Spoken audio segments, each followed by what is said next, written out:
अगर बंदा कोई दोषी है तो उसे निर्दोष नहीं परमेश्वर ठहराएगा। अगर वो निर्दोष है तो कदा भी दोषी नहीं ठहरेगा, क्योंकि परमेश्वर इतना सामर्थ्य और ताकतवर है। क्या बोलो? इतना सामर्थ्य और ताकतवर है। पर अगर उसने कुछ गलत किया है तो परमेश्वर साथ नहीं देगा, क्योंकि गलत बंदों का परमेश्वर साथ नहीं देता ना। अगर उसने गलत किया है तो फिर प्रभु साथ नहीं देगा। अगर निर्दोष है तो फिर अनुग्रह पाएगा। पर फिर भी हम प्रार्थना करेंगे। जो मैंने कहा सच्चा धर्मी खुदा है, जो जुग न जुग एक सा परमेश्वर है, जो हजारों सालों से परमेश्वर अपने लोगों का न्याय करता आया है।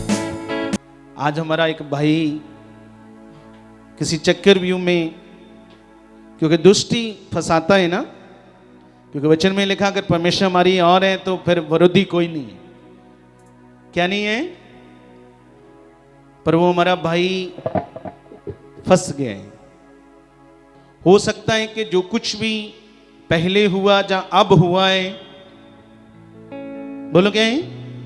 अब मैं जो बात बता रहा हूं आप समझ गए होंगे मैं किसकी बात बता रहा हूं। हाँ, समझ गए हो?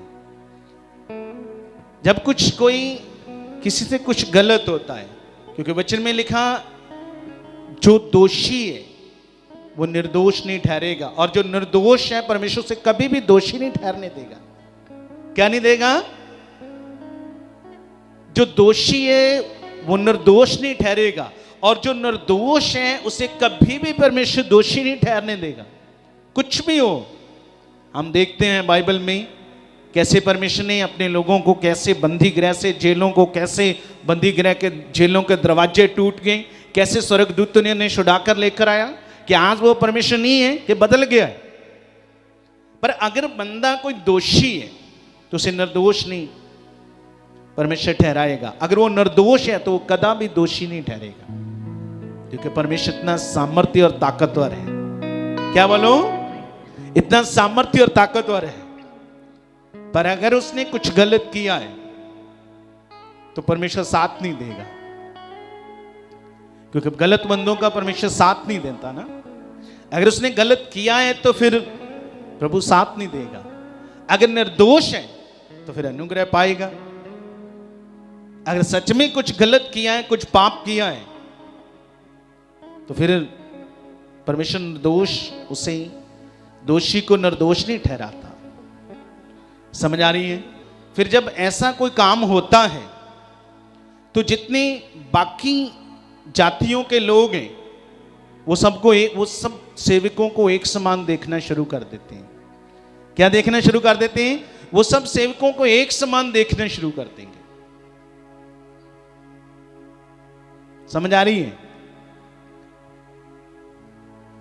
पर फिर भी हम प्रार्थना करेंगे सब सेवकों के लिए, सब कलीसियों के लिए। वचन से पहले अपने स्थानों पे खड़े होकर करेंगे। हाथों को उठाओ, अपने स्थानों पे खड़े होकर अपने हाथों को उठाओ। थैंक यू जीसस करते हुए उस परमेश्वर का धन्यवाद करो जो सच्चा और धर्मी खुदा है। जो मैंने कहा सच्चा और धर्मी खुदा है, जो जुग न जुग एक सा परमेश्वर है, जो हजारों सालों से परमेश्वर अपने लोगों का न्याय करता आया है। मैंने कहा जो हजारों सालों से अपने लोगों का न्याय करता आया है, और अपने लोगों के लिए, अपनी प्रजा के लिए, उन कलीसियाओं के लिए परमेश्वर अपने नबी, अपने सेवक, अपने दासों को ठहराता है। मेरी प्रार्थना है परमेश्वर तुझ पर, मेरी प्रार्थना है परमेश्वर जितने तेरे सेवक हैं, जितने तेरे लोग हैं प्रभु, जो भी अंधकार की शक्तियां परमेश्वर तेरी सच्चाई के विरोध में उठती हैं, तेरे दासों को वो पाप की शक्तियां फंसाती हैं। खुदावन वो सारी पाप की शक्तियां, वो सारे शैतान की योजनाएं खुदावन तेरे सेवकों के जीवनों से, जिनके अंदर अभिलाषा आती है, लालच आती है, बुरे कर्मों की, बुरे कामों की, शरीर की अभिलाषा, पैसों की अभिलाषा, मैं खुदा उस सारी अभिलाषा की आत्मा को, वो सारी पाप की, वो अंधकार की ताकतों को मैं खुदावन तेरा दास होने के नाते, खुदावन तेरे वचन में लिखा धर्मी की प्रार्थना के प्रभाव से बहुत कुछ होगा। मैं प्रार्थना करता हूं परमेश्वर, जितने भी तेरे सेवक हैं, जितने भी तेरे लोग हैं, कोई पाप की शक्तियां काम ना करने पाए, कोई अंधकार की शक्तियां काम ना करने पाए। मैं उस पाप की शक्ति के प्रभाव के चूहे को तेरे सेवकों के जीवन से, तेरे लोगों के जीवन से मैं तोड़ता हूं यीशु के नाम से, मैं तोड़ता हूं यीशु के नाम से।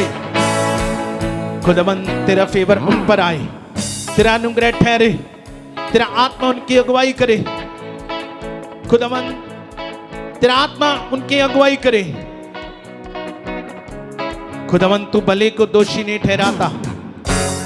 जब शैतान उन्हें अपनी जुक्ति में फंसाना चाहे, सेम उसी तरह से परमेश्वर जैसे तूने अपनी दासी मरियम की, उसके पति जिसकी गुड़माई तेरी दासी के साथ हुई थी, उस यूसुफ की, जब प्रभु आप आने वाले थे इस दुनिया में, तो खुदा तेरी दासी को यूसुफ ने उसे गलत समझा, पर परमेश्वर तूने रात में सपने में आकर अपने दास, अपने सेवक की, यूसुफ की अगुवाई की और बताया कि जो पैदा होने वाला वो पवित्र कहलाएगा और उसको अपना ले।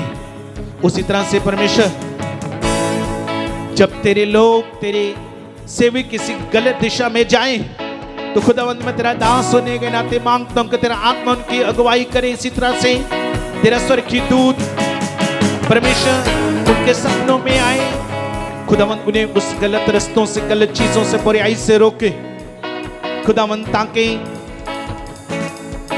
तेरे बाकी सेवकों के खिलाफ, तेरी बाकी कलीसियों के खिलाफ खिलाफित ना हो, तेरे नाम को निरादर ना मिले खुदावंद, ताकि दूसरे लोग प्रभु जी तेरे नाम को निरादर ना दे, तेरे दूसरे लोग सेवकों को निरादर ना दे।